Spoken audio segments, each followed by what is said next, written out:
You know, I don't know why people make mountain out of a molehill. For me, I did not think it was relevant enough to bother me.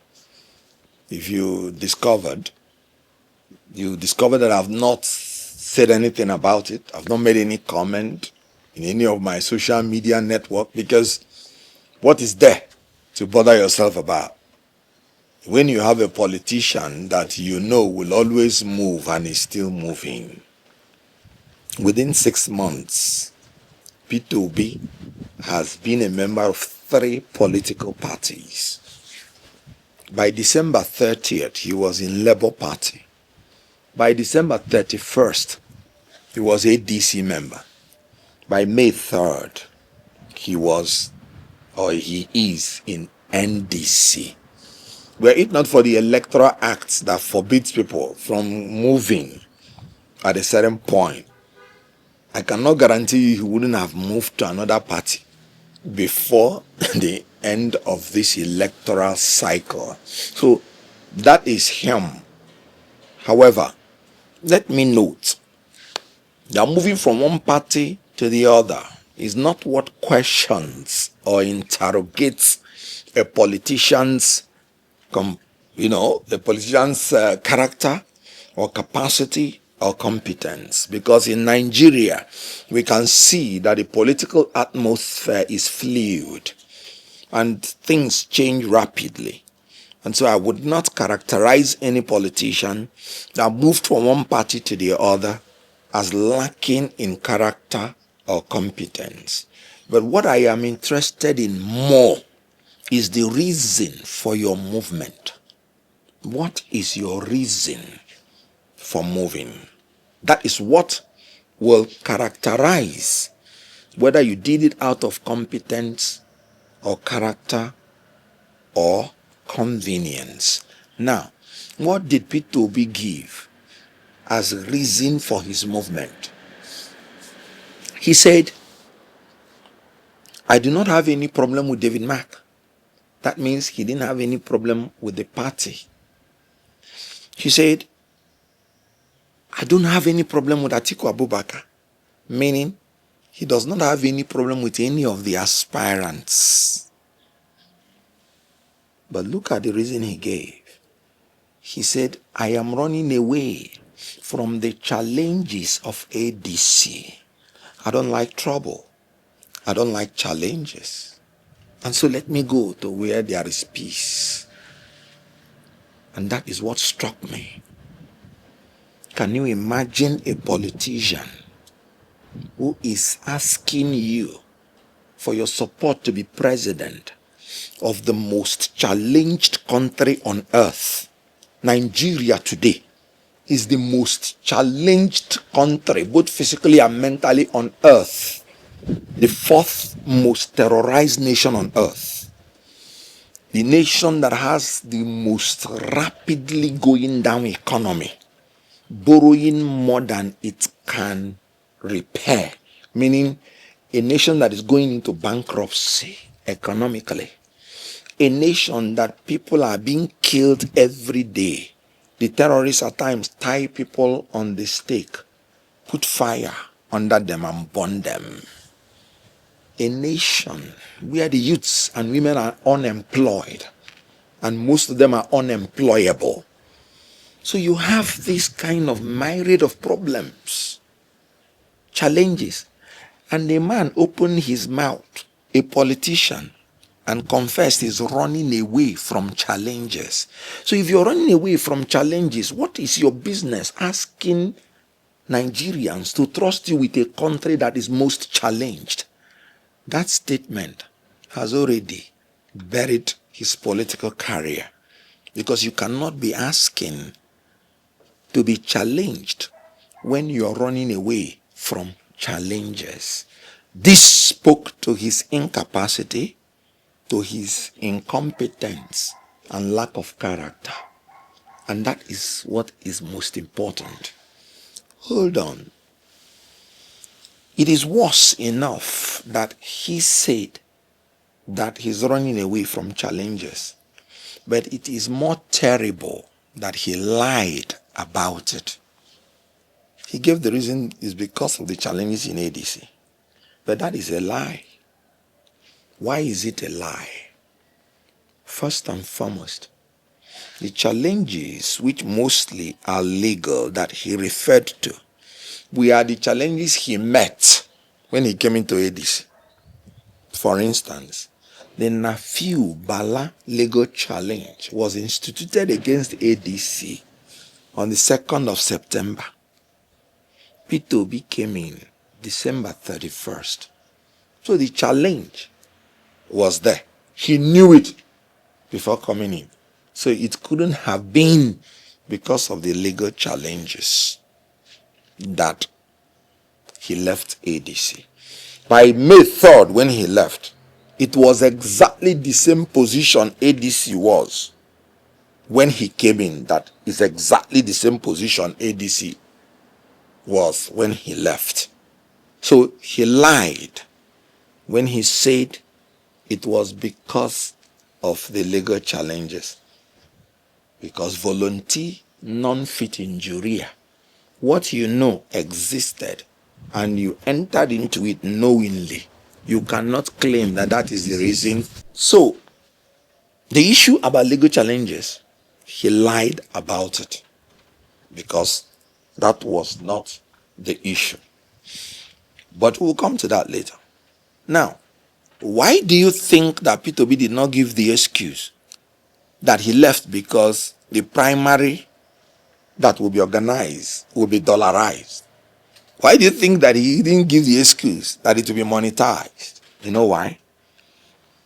Before Peter Obi came in to ADC, he gave it as a condition that he will be the one that will nominate the NOS, the National Organizing Secretary. That is the position that organizes every Congress and every primary. And he was very clear about it because he wanted to be the one to organize the Congresses and the primary. And the party has ceded it to him without asking questions on the competence and the corruption index of the person he's bringing.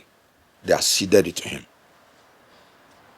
When the time came for registration, E-line, it was still his own aide, my own sister, Aisha Yusuf, that was placed to be in charge of the E-line registration, because that will determine the numbers of people that will vote if we go into direct primary. So, and the reason also is that so that he will be the one in charge of determining who will vote and the procedure and the committees that will organize the primary. So Peter Obi knows that he was giving all those concessions so that he will know that ADC was prepared for free, fair, and credible primary election. That is why you didn't hear him say, oh, it's because it is monetized. Oh, though some of his followers that are of the street urchin family will still be talking, like Rabbi the cookies, saying dollarize. ADC wants to bring something new. That is why Peter Obi is not saying, I am leaving because the primary is monetized, because he is the one who would have organized the primary. Now, having said this, then what is now the true reason why he left? So let me, at this point, sorry to butt in, let me now read what he said in his statement that he released. Right. First, he said, the ADC has been plagued by deepening internal crisis and a toxic political environment. He also pointed to worsening factional battles, deep suspicion, and a growing lack of unity in the ADC. These are some of his stated reasons for leaving. Of course, he didn't mention the issue of dollarization or rigged, whatever, So, can you respond quickly, briefly, so that we can? There's a lot we need to cover, Dr. Kenneth. Good. I was to tell you the real reason he left. Okay. Because as you can see, the coalition was complete.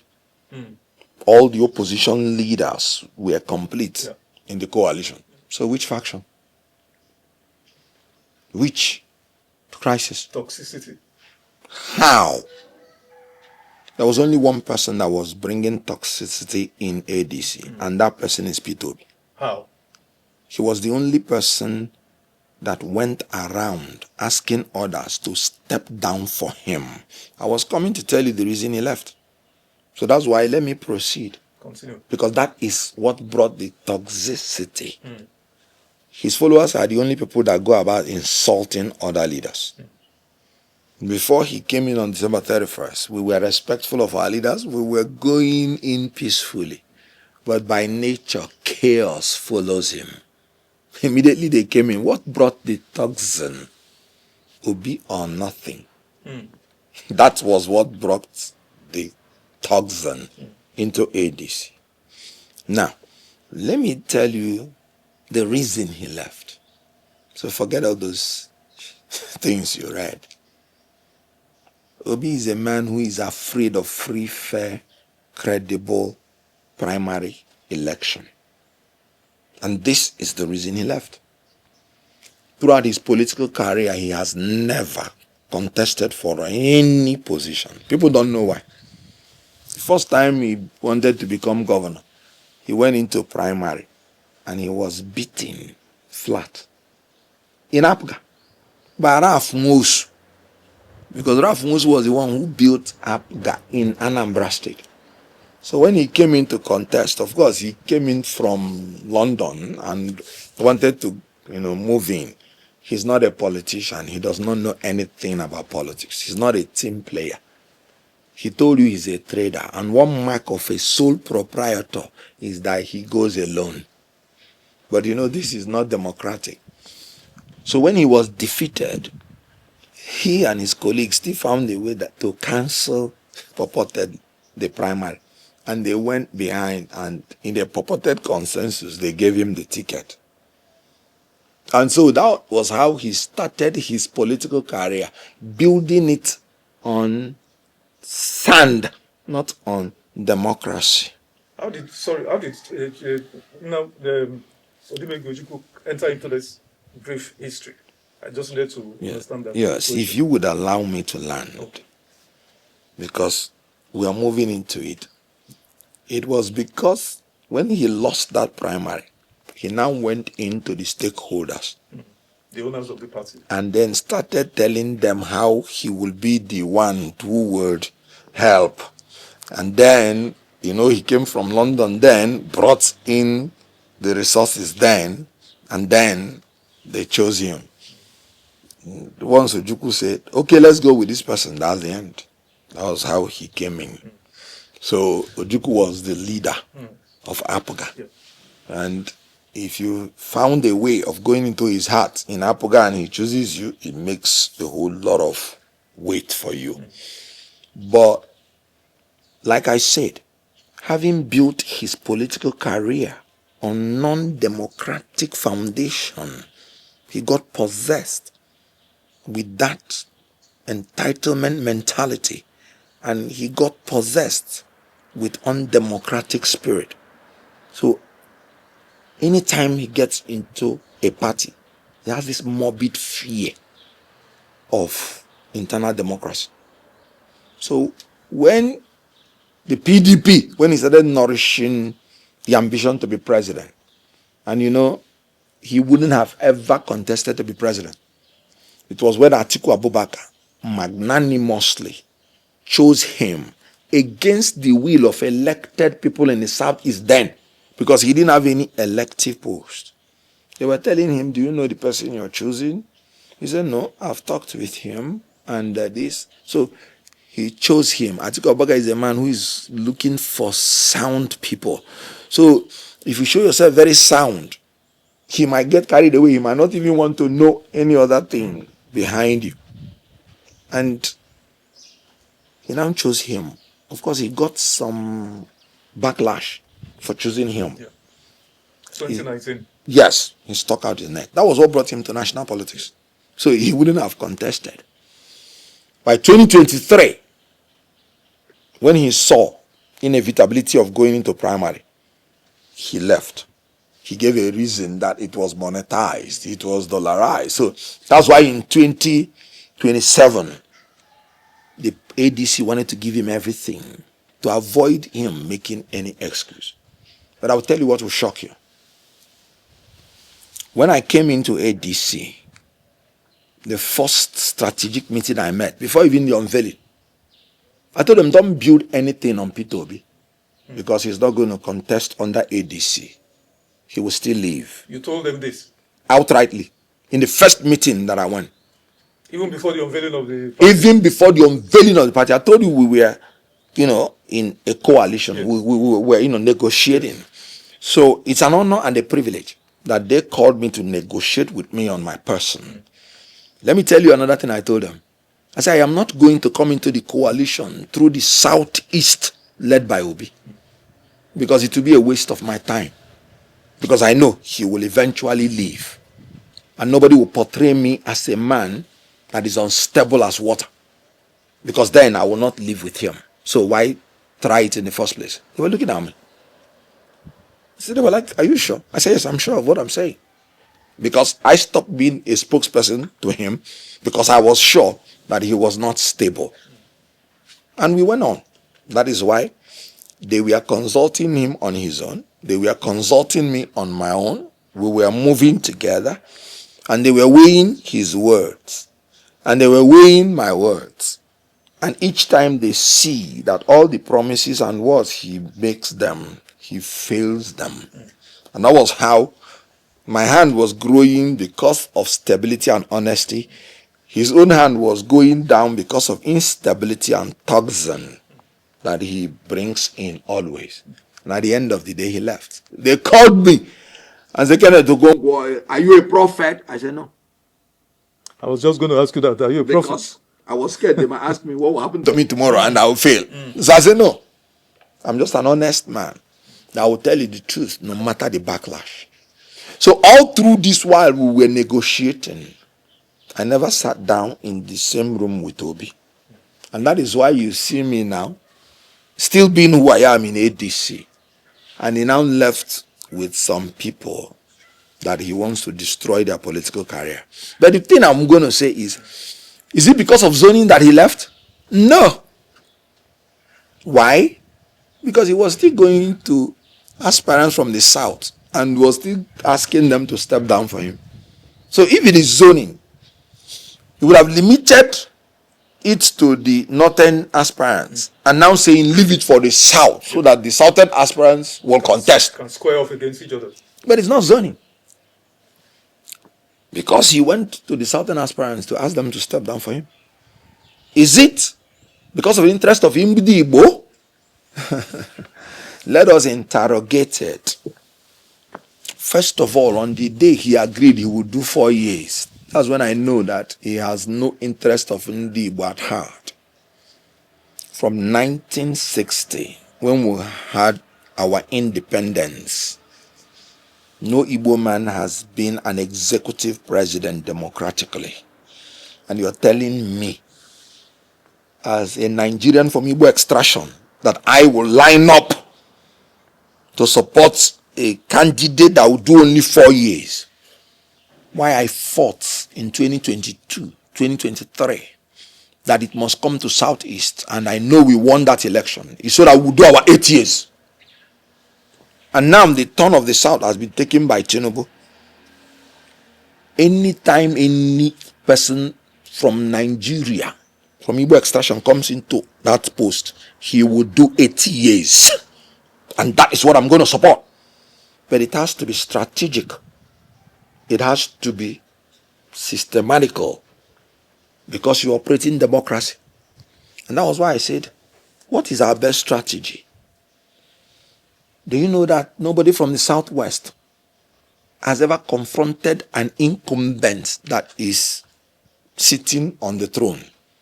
Because they know that they don't have the majority and they don't have the apparatus of power to back themselves up. Now that Tinubu has taken 4 years, if we are not careful in the southeast and we don't strategize, he will take the 8 years. And it will take us like 12 more years from 2027 to ever aspire to even be vice president. Because from the way Tinubu hates Ndi Igbo, he will not even give them vice president in 2031 if you ever allow him to recontest. That means he won't even be president or vice till 2039, maybe. So it is in our strategic interest that we make the alignment now that will save us from political extinction, and an alignment that will guarantee us that when we get there, we'll be there for 80 years. After the war, we were promised reconciliation, rehabilitation, and reconstruction. If you watch Nigeria, it is as if it's yesterday that Tinubu was sworn in. So 4 years moves like magic, like lost, like air. So if you are an Igbo man and you say you want to do 4 years, please, what time would you have to treat the challenges of Nigeria and then come to reconstruct and rehabilitate and reconcile Igbo land the way you should be doing it? No. It is for personal interest. Anybody from Igbo extraction who enters there will do 8 years. And the only way is to know that you will make an alignment that will give you the president or vice in 2027 and then the president in 2031 so that you will do your 8 years. So it couldn't have been for the interest of Ndi Igbo that you will come to say you will do 4 years. Now, let me come in again on the interest of Ndi Igbo. After we finished our election 2020-2023, they started pushing down our building in Lagos. We didn't have an incumbent to defend us. Buhari was APC. We didn't vote for him. Obi was there. He did nothing. They started killing our people in Lagos. Even one Igbo leader that was an Ezendibo in Lagos, out of annoyance, he said, look, if you don't defend our people, I will call IPOP to defend us. They caught him, put him in detention for 2 years. Obi said nothing. And all these people were suffering because of 2022-2023 that they gave him his vote.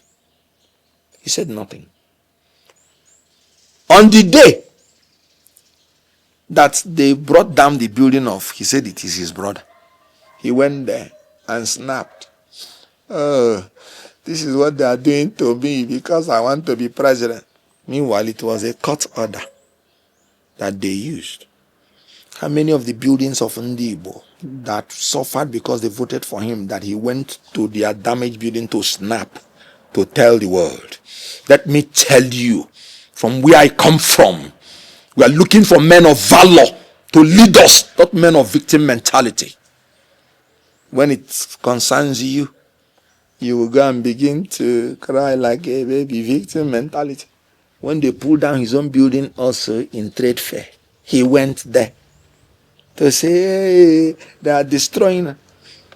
Obi's definition of democracy is government of Peter Obi, by Peter Obi, for Peter Obi. None for the interest of any other human being, much more the interest of Ndi Igbo.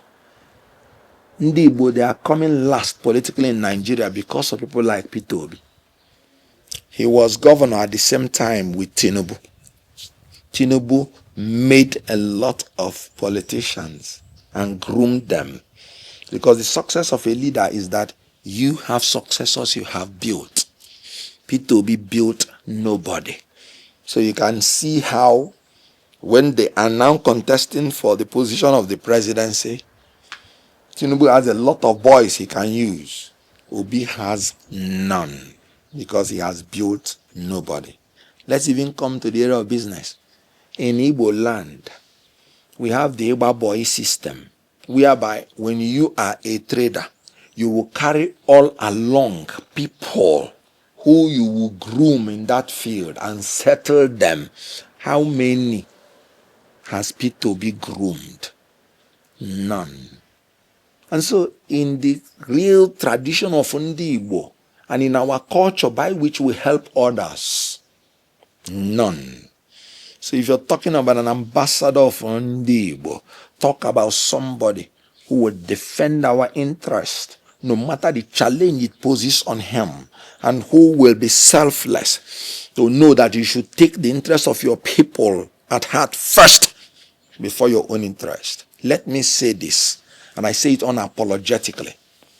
Anytime a politician calls me to talk, the first thing I present before the politician is, what is your agenda for good governance for Nigeria? That's the first thing, because that's why I'm a member of MGG, Movement for Good Governance. And you would have to answer me correctly. The next thing I say is, what is your agenda for the youth and for the women? Because in Nigeria, they have been essentially marginalized. Then I will say, what is your agenda for Ndi Igbo? Because all politics is local.